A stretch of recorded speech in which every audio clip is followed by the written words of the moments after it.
Assalamualaikum warahmatullahi wabarakatuh. Saya Muhammad Sefa dari 1146 akan mempresentasikan tentang minyak bumi. Minyak bumi. Definisi yang di sini ada 1. Asal muasal minyak bumi. 2. Kandungan senyawa atau unsur minyak bumi. 3. Penambangan minyak bumi. 4. Pengolahan minyak bumi menjadi fraksi-fraksinya. 5. Kemanfaatan fraksi-fraksi minyak bumi. 6. Menjelaskan tentang bensin. Yang pertama, saya akan menjelaskan asal-usul minyak bumi.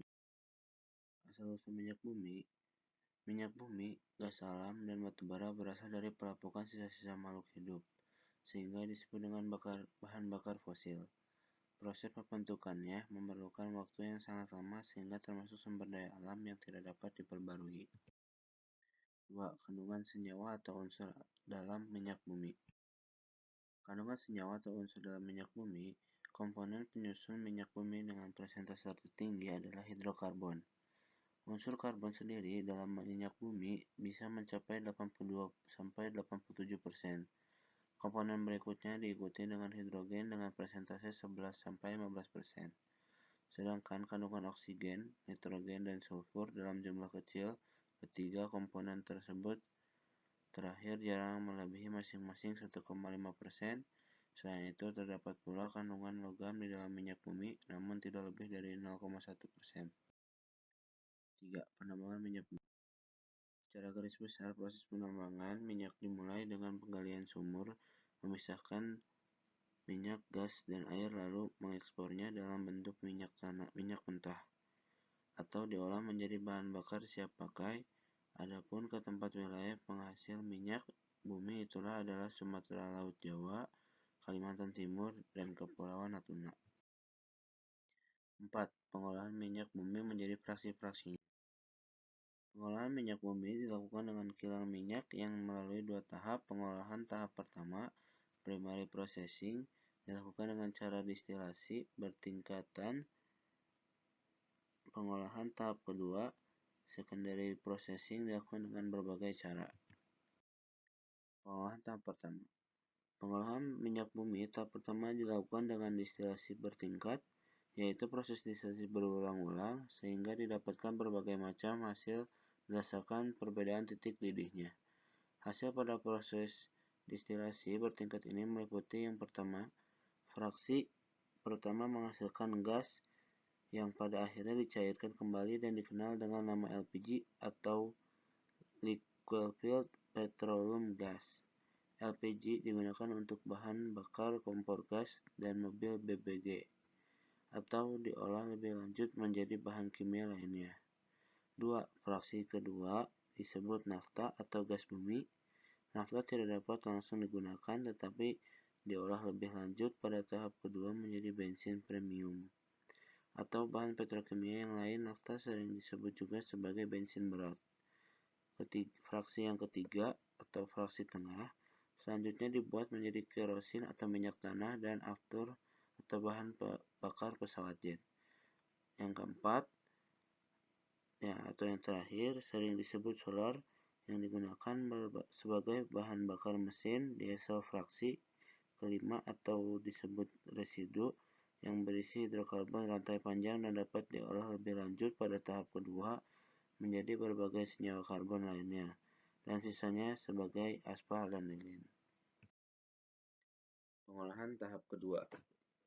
Pada pengolahan minyak bumi tahap kedua dilakukan berbagai proses lanjutan dari hasil penyulingan pada tahap pertama.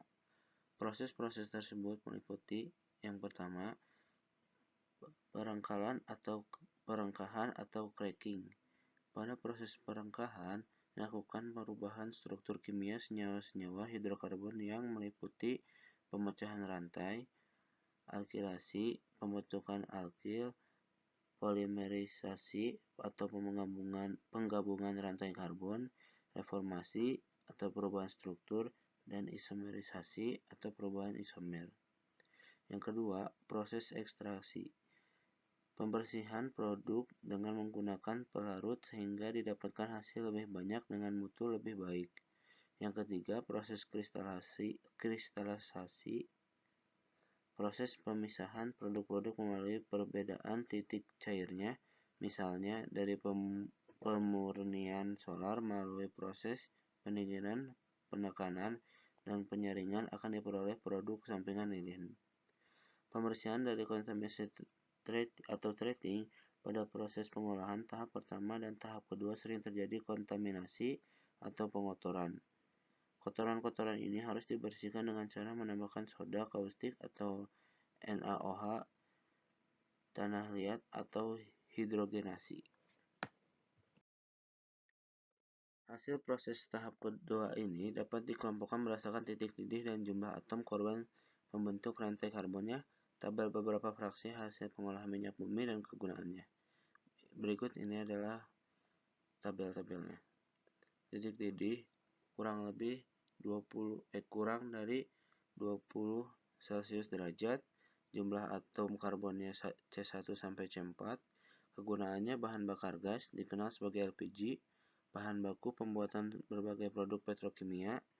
Yang kedua, 20 sampai 60 derajat Celcius.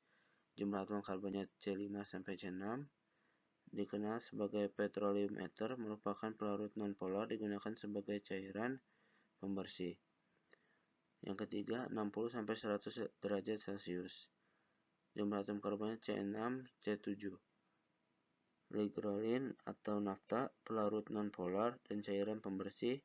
Yang keempat, 40 sampai 200 Celcius derajat. C5 sampai C10 jumlah atom karbonnya. Bensin sebagai bahan bakar minyak. Yang kelima, 175 sampai 325 derajat Celcius dengan jumlah atom karbon C12 sampai C18. Kerosin atau minyak tanah, bahan bakar jet, 250 sampai 400 derajat Celcius. Untuk jumlah atom karbonnya C12 ke atas. Kegunaannya solar, minyak, diesel. Yang ke 7, zat cair, C20 ke atas jumlah atom karbonnya. Kegunaannya untuk oli dan pelumas. Yang terakhir, zat padat, jumlah atom karbon C20 ke atas. Kegunaannya lilin parafin dan aspalter. Yang kelima, kemanfaatan fraksi-fraksi minyak bumi. Yang pertama, bahan bakar kendaraan bermotor. Yang kedua, bahan untuk membuat pelumas atau oli. Yang ketiga, pemanfaatan dalam bidang pertanian.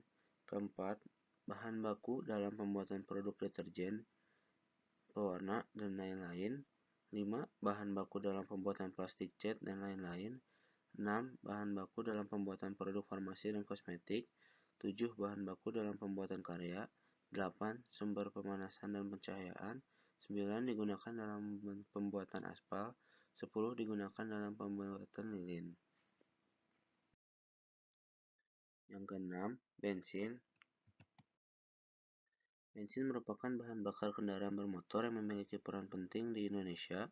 Tersedia beberapa jenis bensin. Setiap jenis bensin memiliki mutu yang berbeda. Mutu bensin ditentukan oleh efektivitas pembakaran dalam mesin. Mutu bensin mempengaruhi kecepatan waktu pembakaran sehingga tidak menimbulkan ketukan atau knocking yang mengganggu gerakan piston pada mesin. Ketukan dapat mengurangi efisiensi bahan bakar yang menyebabkan mesin menggelitik, bahkan merusak mesin. Mutu bensin biasanya dinyatakan dengan bilangan oktan atau octane number. Bilangan oktan ditentukan melalui uji pembakaran sampel bensin sehingga diperoleh karakteristik pembakaran. Karakteristik pembakaran merupakan campuran N-heptana dan iso-oktana. Nilai bilangan oktan ditetapkan untuk N-heptana yang mudah terbakar dan menghasilkan ketukan paling banyak, sedangkan nilai 100 untuk iso-oktana yang tidak mudah terbakar dan menghasilkan ketukan paling sedikit. Contoh, suatu campuran terdiri dari 25% N-heptana dan 75% iso-oktana akan mempunyai bilangan oktan 25/100 dikali 0 ditambah 75/100 dikali 100 sama dengan 75. Jadi, Pertamax dengan bilangan oktan 92 akan memiliki mutu bensin yang setara dengan campuran 92% isooktana dan 8% N-heptana. Secara umum, bensin yang mengandung alkana rantai lurus akan memiliki nilai bilangan oktan lebih rendah dibanding yang mengandung alkana rantai bercabang, alisiklik, ataupun aromatik. Sebagai contoh, N-heksana memiliki bilangan oktan 25, sedangkan 22 dimetil bersama memiliki bilangan oktan 92. Terima kasih. Mohon maaf bila ada kata-kata yang salah. Kurang lebihnya saya minta maaf. Waalaikumsalam warahmatullahi wabarakatuh.